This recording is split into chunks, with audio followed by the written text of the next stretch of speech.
Նստեք ինձ։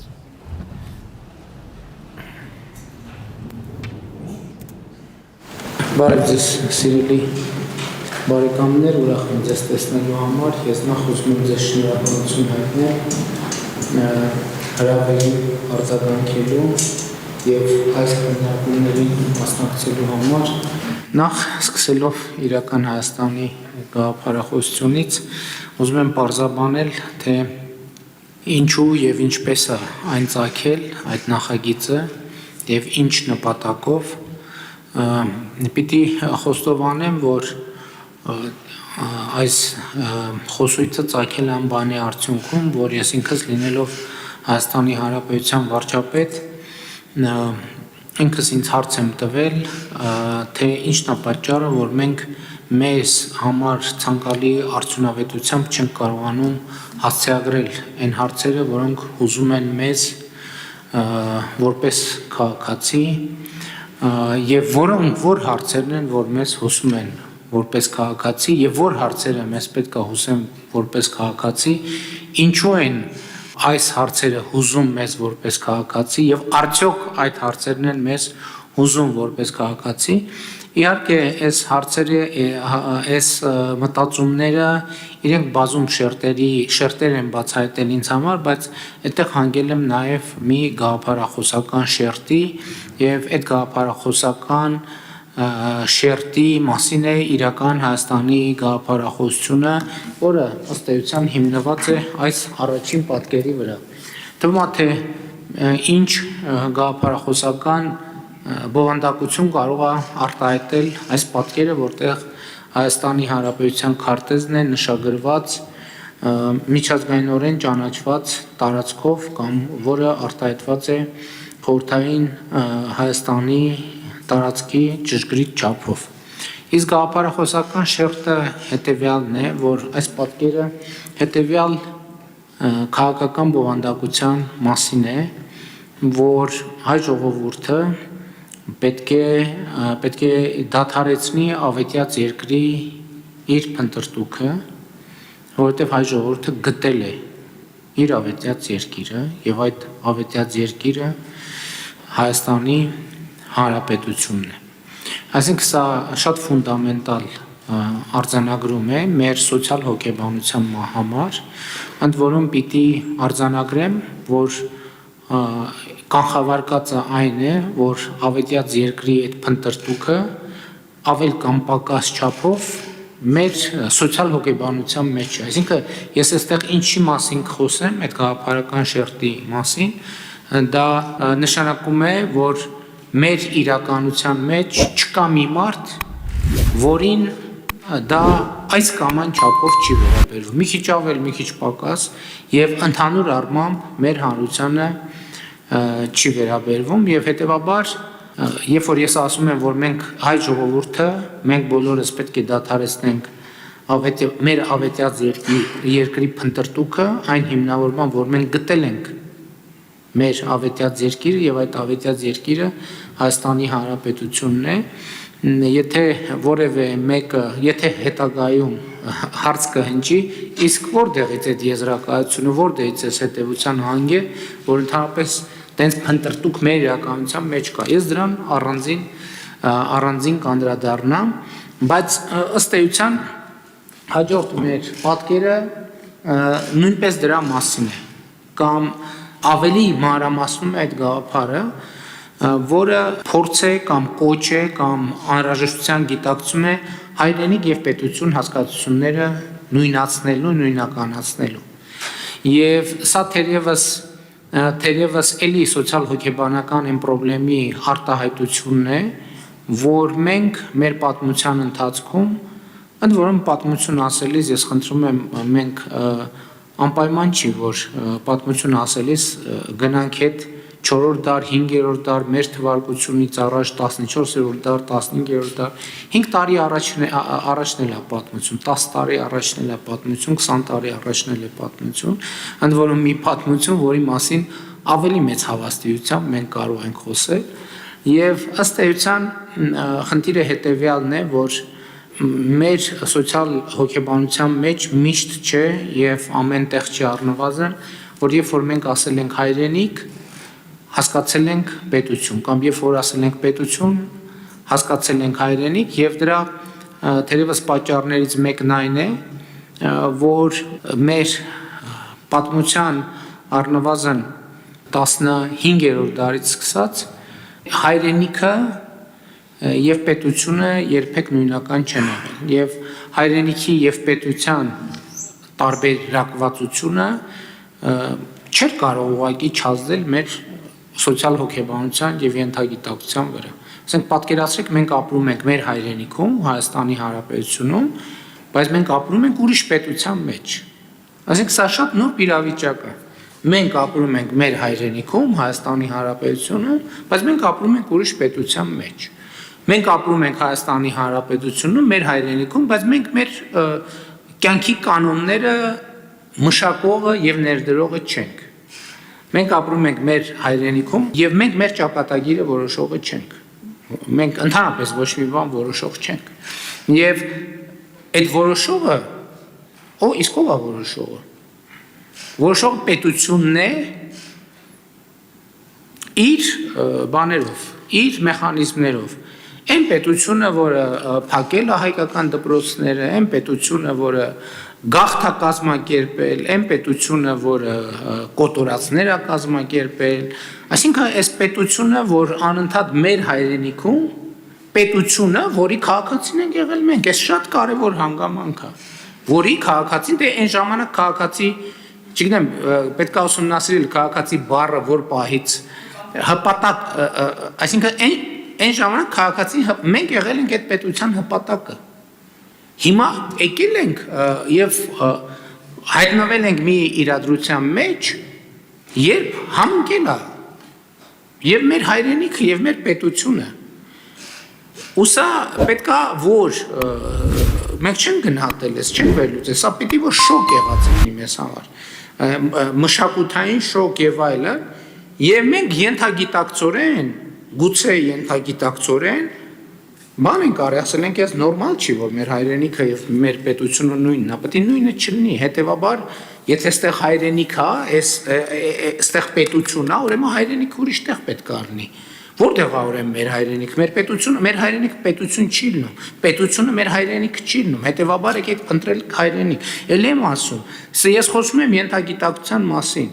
ենթագիտակցության մասին, որը մեզնից, ինձնից սկսած, ձեզնով, որովհետև ոչ մեկս եկեք մեզ չգերագնահատենք։ Մենք մի օրգանիզմի մաս ենք, մենք նույն օրգանիզմի մաս ենք, որը ունի նույն սոցիալ հոգեբանություն, այսինքն մենք անհատապես տարբեր մարդիկ ենք, տարբեր մտածողություն ունենք, տարբեր սովորույթներ ունենք, տարբեր ընտանիքներից ենք, բայց մի բան կա, որ մեզ բոլորիս համար ընդհանուր է, հակառակ դեպքում մենք ինչի ենք, նույն ազգի, նույն ժողովրդի ներկայացություն, ուրեմն ինչ որ մի ընդհանրություն կա։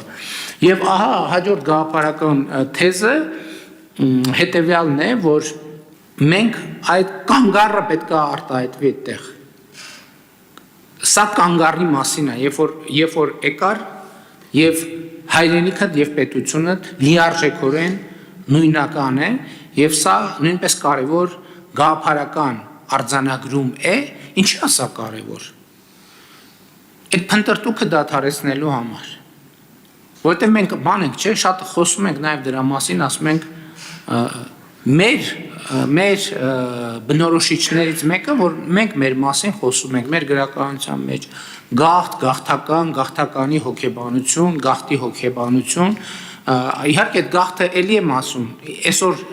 շատ ենք խոսել, մեր իրականության մեջ շատ է խոսել գաղթի պատճառների մասին, թե ինչ անարդարությունների, ինչ ապօրինությունների արդյունքում է, բայց այսօրվա թեման դա չի, դա մեր իրականության մեջ բազմիցս քննարկված, վերլուծված, շերտավորված թեմա է, այսօր մեր խնդիրը ուրիշ բան է։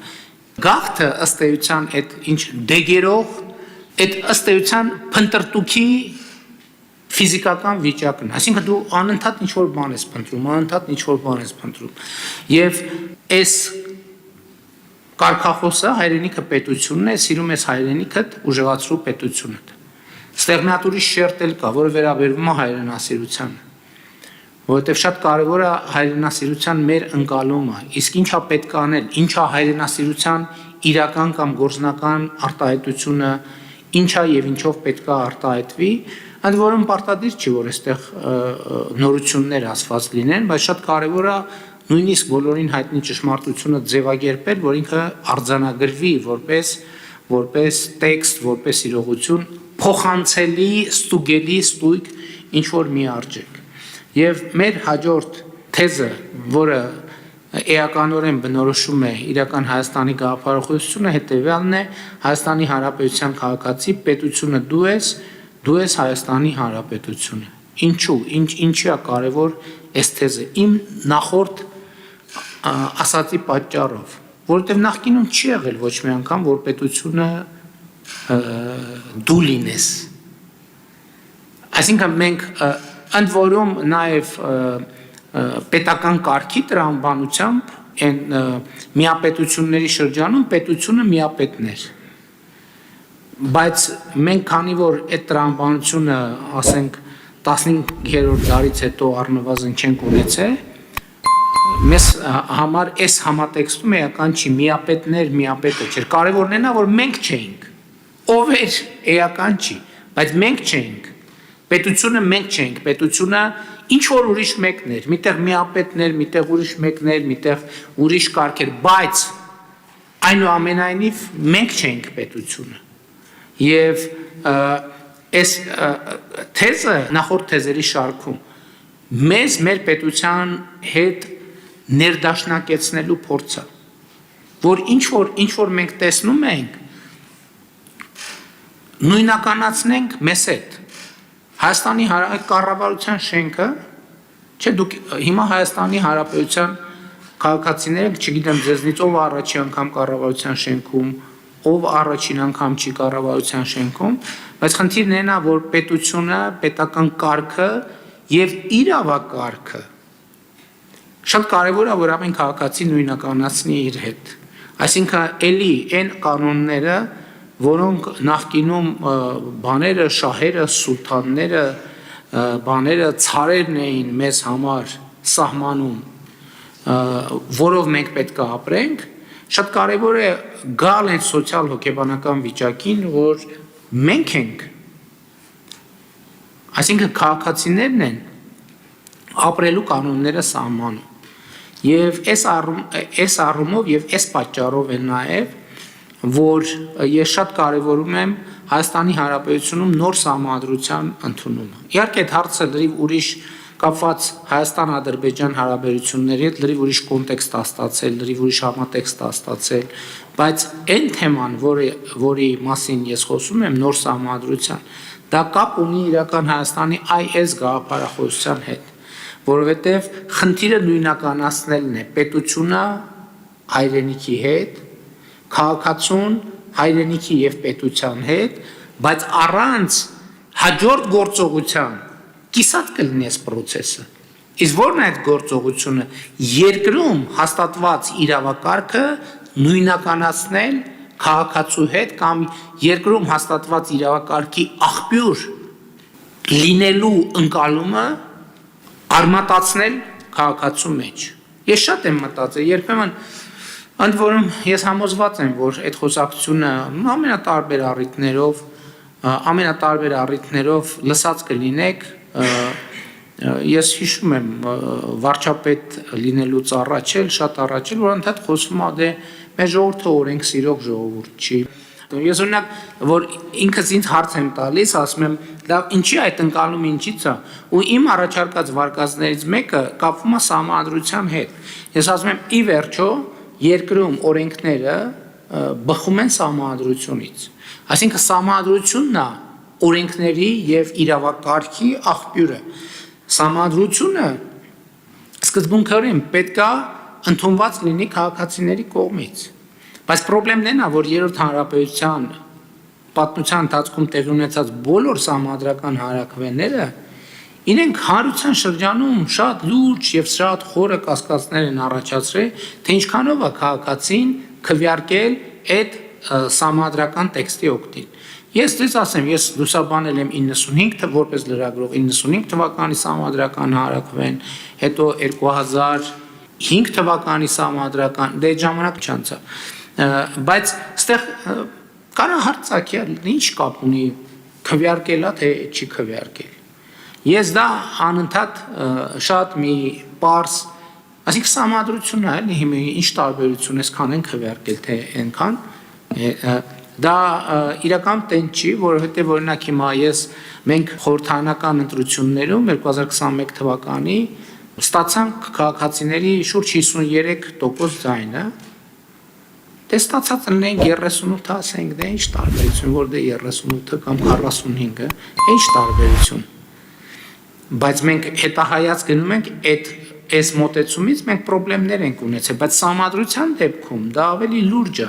որովհետև ես միշտ այդ սահմանադրական բովանդակության, այսինքն սահմանադրությունը գրում են մարդիկ իհարկե խորհրդակցելով եւ այլն, բայց ինքը պետքա ծնվի, ինքը պետքա կենթանություն ստանա, ինքը պետքա սկսի ապրել։ Իմ ընկալման որ պահին է սկսում ապրել։ Ինքը ապրում է այն պահին, երբ որ քաղաքացիների մեծամասնությունը իր քվեարկությամբ ասում է ապրի, կյանք է տալիս այդ սահմանադրությանը։ Եվ ես դա պատկերավոր ներկայացնում եմ կամ պատկերացնում եմ որպես քաղաքացիների կողմից իրար միջև ձեռքսեղմում, որ մենք պայմանավորվում ենք, որ իրար հետ այս կանոններով ենք ապրելու, որովհետև սահմանադրությունը ինչ է իրենից ներկայացնում, սահմանադրությունը ներկայացնում է երկրի ներսում քաղաքացիների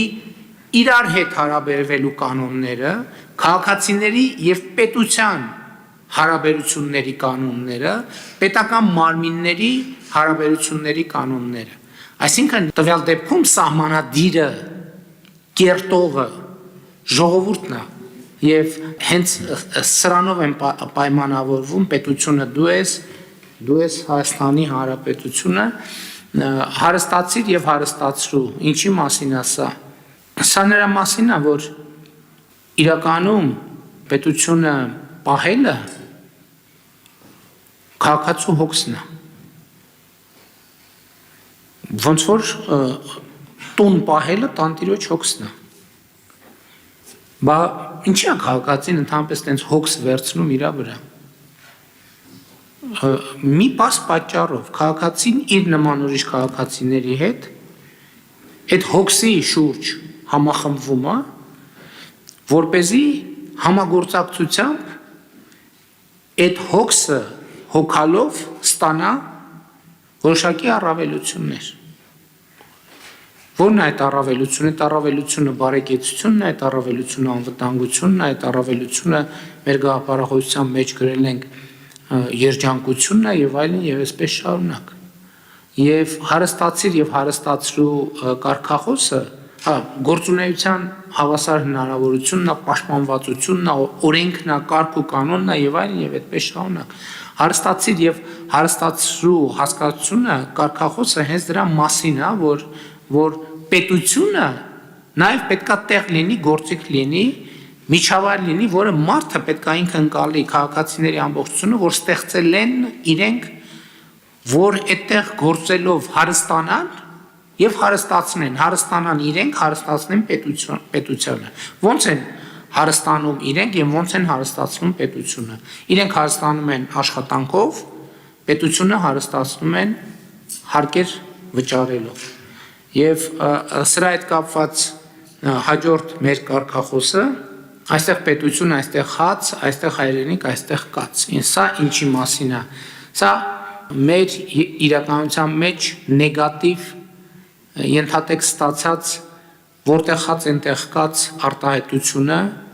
հայրենիքի պետության եւ մարդու հետ հաշտեցնելու մասին է, որովհետեւ մեր հաջորդ տպավորություններն է, որ մենք անդադ ասել ենք նեգատիվ իմաստով ենք ասել ենք մասնավորապես սա վերաբերվել է արտագաղթին, ասել ենք դե մարդիկ առաջնորդվում են որտեղ հաց այնտեղ կաց սկզբունքով եւ ըստ էության մենք դատապարտել ենք այս ընկալումը, որտեղ հաց այնտեղ կացի, բայց մենք մեզ հարց չենք տվել, բայց մի րոպե, մարդը իր երկրում, իր պետության մեջ, իր հայրենիքում ինչի պետք է հաց չունենա։ Եվ այստեղից է, որ էլի հայրենիք պետություն իրավակարգ հասկացությունը իրարից շեղվել են, իրարից փախել են, որովհետև ոնց որ հարստացիր եւ հարստացրուն դրա մասին է, որ պետությունը առաջին հերթին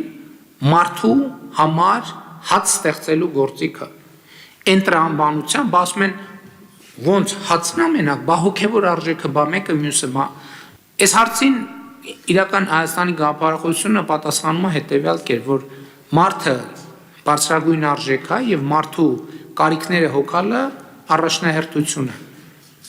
Իսկ մարդու առաջնային կարիքը հենց հացն է, հենց սնունդն է։ Բայց երբ որ մարդը ունի բառից բուն իմաստով հաց, ինքը ավելի կարիք պետք է ունենա։ Արդեն բարեկեցության, հարմարավետության, անվտանգության եւ հոգեվոր մշակութային հաղորդակցության կարիք պետք է ունենա։ Եվ մենք ուզում ենք, որ Հայաստանի Հանրապետությունը ոչ թե տեղ լինի, որը տենց ուրիշ տեղ հաց վաստակելու եւ այդ հացի մի մասը ստեղ բերելու միջավայր է, այլ հենց այստեղ հաց վաստակելու եւ այս մեկնարկային կետից կյանքի հետագա ամբողջ շղթան վայելելու տեղը եւ միջավայրը։ Եվ այստեղ պետություն, այստեղ հաց, այստեղ հայրենիք, այստեղ կաց, էլի եւս մի շտրիխը ավելացնում իմ ասածին։ Վերջինը հետեւյալն է, որ ապագան այսօրն է, այսօր սկսիր լինել այնպիսին, ինչպիսին ուզում ես լինել ապագայում։ Սա էլ ապագայի մասին մեր ընկալման փոփոխության խնդիրն է, որը կարծում եմ